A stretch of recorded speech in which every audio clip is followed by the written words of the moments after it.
आज हमारे देश का एक नाम देश में नहीं दुनिया में मचा रखा है तहलका। जी हाँ, बात करने वाले हैं मुनव्वर फारूकी की।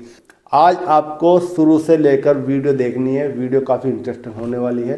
तो आज की जो भी खबर निकल के आई वो आप लोगों के साथ मैं शेयर करने वाला हूँ। यही एक टॉपिक लेके बैठ जाता है मुनव्वर फारूकी का। इसके अलावा कुछ मिल ही नहीं रहा। कंट्रोवर्सी रुकने का नाम नहीं ले रही। मुनव्वर फारूकी को ट्रोल किया जा रहा है। वो मुनव्वर फारूकी जिसने देश में नहीं पूरी दुनिया में डंका बजा के रखा। जैसे कि आपको पता है वो गुजरात के दंगे, उसके बाद मुनव्वर फारूकी डोंगरी में शिफ्ट हो गए थे। काफ़ी दिन मेहनत करी, बहुत मेहनत करी, बर्तनों की दुकान पे भी रहा और धीरे धीरे वो अपनी कॉमेडी से मशहूर होने लगे। स्टैंड अप कॉमेडी, जैसे कि खड़े होकर के शेर व शायरी करते हैं। मुनव्वर फारूकी चर्चों में आने लगा था, जैसे कि मैंने बताया कि अपनी कॉमेडी से। तो भाई अब एक नई चीज़ देखने को मिल रही है सोशल मीडिया पे। जो मुनव्वर के हिटर थे, मुनव्वर की जीत उनसे देखी नहीं गई, मुनव्वर की जनता का प्यार उनसे देखा नहीं गया। चल पड़े मुनव्वर के जितने भी हिटर थे। अब उन्होंने क्या करा, उन्होंने एक नई अफवाह फैलानी शुरू कर दी कि डोंगरी में जिस टाइम मुनव्वर फारूकी पहुंचा, जनता की जो भीड़ थी वहाँ पहुंची, वहाँ किसी ने ड्रोन उड़ा दिया। तो जाहिर सी बात है भाई, ड्रोन अगर उड़ाया है तो सभी को पता है, जिसके पास ड्रोन है उसे भी पता है कि बिना परमिशन के ड्रोन नहीं उड़ाया जाएगा। इतना बुद्धू तो वो भी नहीं है जिसके पास ड्रोन है उसने भी परमिशन ली होगी, या जिसके भी पास ड्रोन है वो जहाँ भी उड़ाएगा वो परमिशन लेकर ही उड़ाएगा।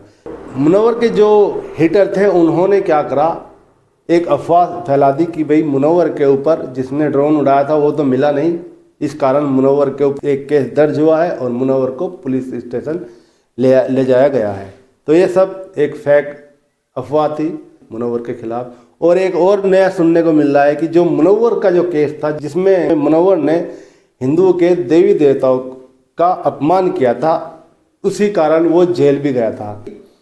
उसमें मुनव्वर फारूकी का कोई अहम रोल नहीं था। उस केस की वजह से वो जेल भी गया और 35 दिन जेल रह के आया। और उसके बाद जब उसकी जांच पड़ताल हुई तो उसमें मुनव्वर का कोई रोल नहीं पाया गया। इसी कारण उसको बेइज्जत रिहा किया गया और न्यायपालिका ने वो केस बंद कर दिया गया। अब ये कहा जा रहा है कि अब वो केस रीओपन किया जाएगा मुनव्वर के लिए। तो ये वही काम कर सकते हैं जो मुनव्वर के हिटर है, जिनसे मुनव्वर देखा नहीं जा रहा है। मुंह के आगे मैदान। बिग बॉस के इतिहास में एक पहला ऐसा कंटेस्टेंट है जिसने इतिहास रच दिया और करोड़ों लोगों के दिल की धड़कन बन गया है मुनव्वर फारूकी। बिग बॉस को 17 साल हो चुके हैं। इस साल को छोड़ के 16 साल, एक से बढ़कर एक शो निकला है, लेकिन कंटेस्टेंट भी बहुत निकले हैं, लेकिन इतना चर्चित में कोई नहीं आया। अलविश यादव का भी सिस्टम हैंग कर दिया है मुनव्वर फारूकी ने।